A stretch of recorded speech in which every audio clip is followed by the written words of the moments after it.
Alejandro, ¿qué tan importante es la Alianza por la Democracia que se ha reunido en Chile, de la que hemos comentado aquí en 6am, y qué significa que el presidente Petro haga parte de esta iniciativa global? Gustavo, empecemos por la declaración que firmaron los 5 presidentes bajo el título Democracia Siempre, que es el título de la cumbre en Santiago. Lo firman el anfitrión, el presidente Gabriel Boric de Chile, Lula da Silva de Brasil, Pedro Sánchez de España, Yamandú Orsi de Uruguay y Gustavo Petro de Colombia. En esa declaración advierten que es esencial defender la democracia de sus principales enemigos, los discursos de odio, la desinformación en las redes sociales, la expansión de las redes criminales y de la violencia y las desigualdades sociales. Firman los presidentes que tienen que actuar con convicción contra quienes quieren debilitar la democracia y las instituciones, que lo que se necesita es fortalecerla y renovarla, que defender la democracia exige que seamos capaces de condenar las derivas autoritarias. Eso es lo que firman y discuten en la cumbre estos 5 presidentes, incluido nuestro presidente Gustavo Petro. ¿Esto qué nos dice? Pues primero, que esperemos que Petro cumpla con lo que se compromete en esta alianza internacional por la democracia, porque en Colombia en muchos de estos temas, hay que decirlo, el presidente Petro ha hecho lo contrario, ha desinformado a través de las redes sociales, ha abanderado discursos de odio y de polarización y ha fortalecido a los grupos criminales. Así que esperemos que el tono del discurso del 20 de julio, ya sin rabia y sin estigmatizaciones, pues sea la expresión de un nuevo presidente Petro. Y lo segundo es el hecho de que Petro haya sellado este compromiso al lado de estos otros 4 presidentes progresistas de América Latina y donde ya dijeron que se iban a sumar a esta alianza otros presidentes como el de Canadá, el de Dinamarca, el de México, el primer ministro del Reino Unido, de Sudáfrica, y hay otros países que quieren sumar ante la amenaza que están teniendo las democracias en el mundo. Esto es una buena noticia, sobre todo para quienes creen que Petro se quiere quedar en el poder, porque además solo lo podría hacer o torciéndole el pescuezo a la Constitución o a través de un golpe de Estado.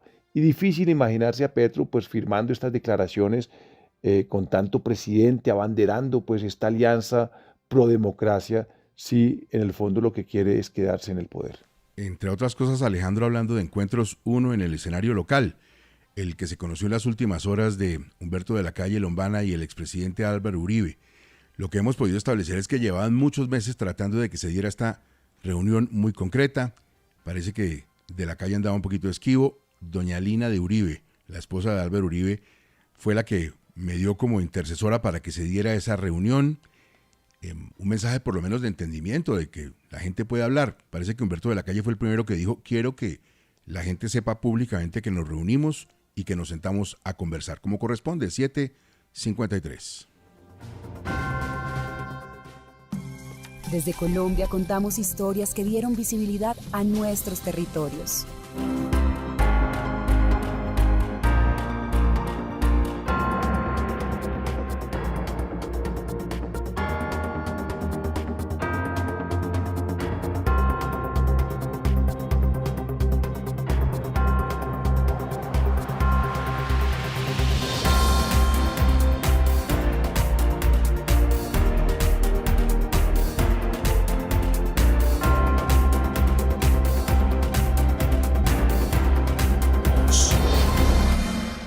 Soy Camilo Granada, analista político y panelista de Hora 20.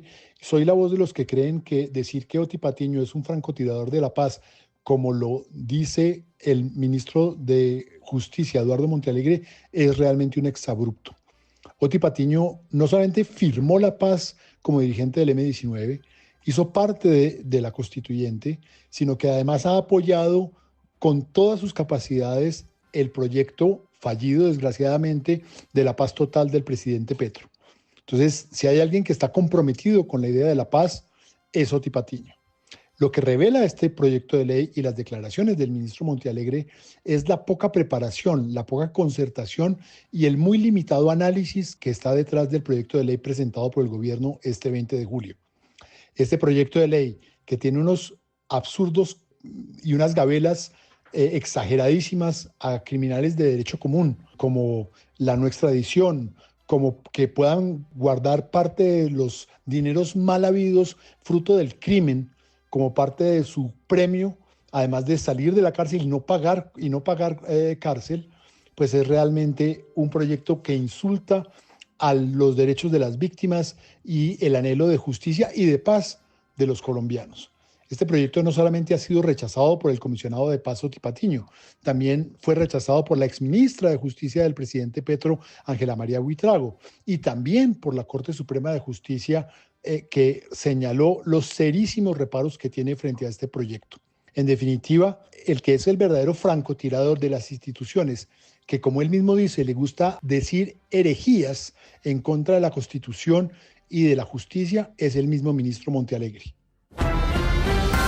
6 AM de Caracol Radio.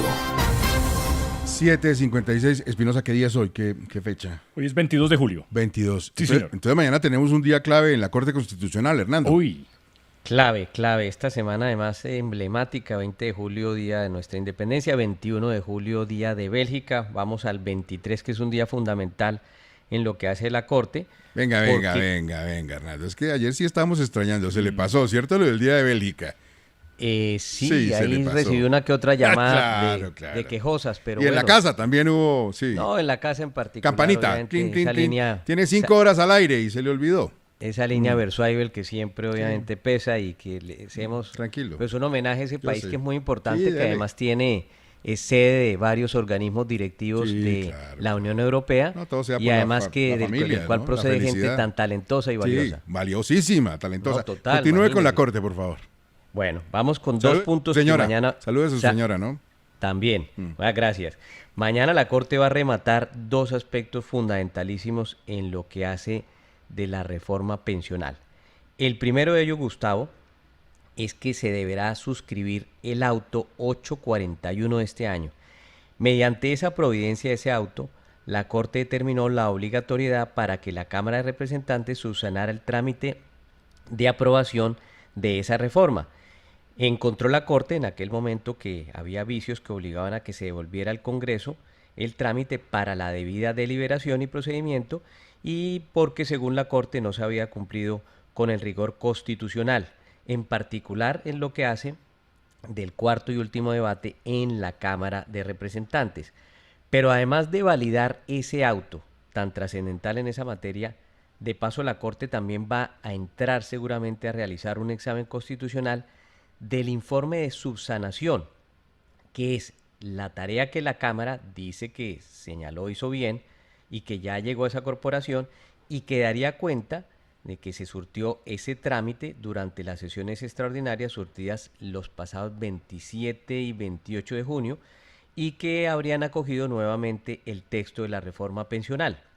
Sobre ese aspecto, Gustavo, nuevamente la Corte deberá analizar si se efectuó bien esa tarea de subsanación, de corrección de los errores, o si se habría, como alegan algunos, incurrido en nuevos vicios que harían inconstitucional esa reforma.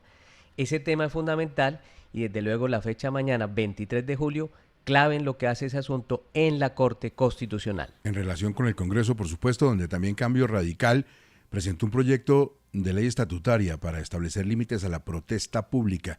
¿Qué propone la iniciativa, María Paula?